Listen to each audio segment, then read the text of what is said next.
কি রে চিতা, সবসময় ঘুমিয়ে থাকলে হবে? একটু ওর গল্প করি। একা একা থাকতে কি আর ভালো লাগে? আরে বাঘ যে, কি খবর? কোথা থেকে এলে তুমি? এই তো খবর সবর ভালো। তোমার কি খবর ভাই? আমারও খবর সবর অনেক ভালো। তো কি মনে করে বলো? ভাবছি তোমার সাথে আমি একটা দৌড় প্রতিযোগিতা করি, কেমন হবে বলো তো? বাহ বাহ, খুব ভালো হবে, খুব ভালো হবে। কিন্তু তুমি তো আমার সাথে দৌড়ে জিততে পারবে না বাঘ, কারণ আমি যে দৌড় দেই তুমি আমার সাথে পারবেই না, তুমি পিছিয়ে পড়বে। সেটা না হয় প্রতিযোগিতার সময় দেখা যাবে। তাহলে চলো আমরা একদিন সময় করে নিয়ে দৌড় প্রতিযোগিতা আয়োজন করি। তা না হয় করলাম, কিন্তু কোন জায়গা থেকে দৌড়াবো আর কোথায় গিয়ে শেষ করব সেটা তো বলো। আমাদের বাগানের ওই মাঠের পাশ দিয়ে যে রাস্তাটা গেছে, ওই রাস্তা থেকে আমরা দৌড় প্রতিযোগিতা শুরু করব এবং পুরা বন ঘুরে এসে আবার ওখানেই আমরা শেষ করব।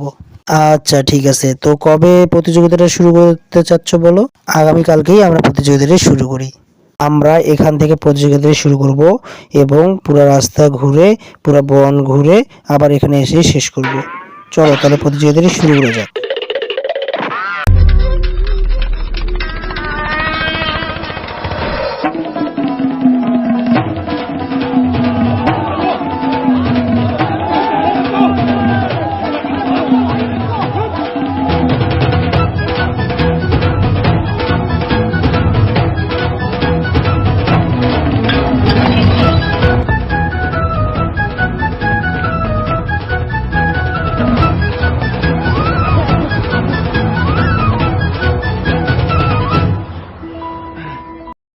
কি, তোমাকে আমি বলেছিলাম না যে আমি জিতবো?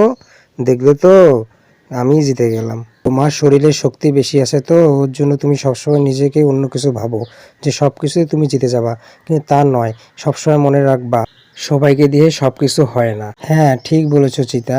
আমার শরীরে শক্তি আছে তো, ওর জন্য আমি সবসময় নিজেকে অন্য কিছু ভাবতাম, মনে করতাম যে সব কিছুতে আমিই জিতে যাব।